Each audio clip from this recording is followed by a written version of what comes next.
Dragon fruit is banned in some hospital. Yes, you heard it right.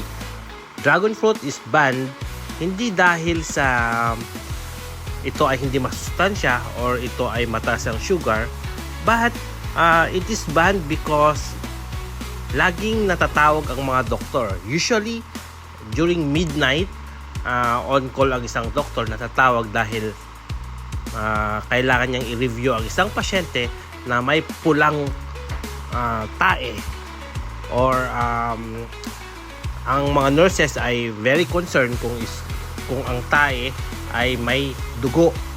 So, ang doktor kailangan niyang i-review ang pasyente at kailangan niyang mag-take ng history at kung anong kinain niya, at sometimes kailangan niyang i-review pati yung stool sa diaper.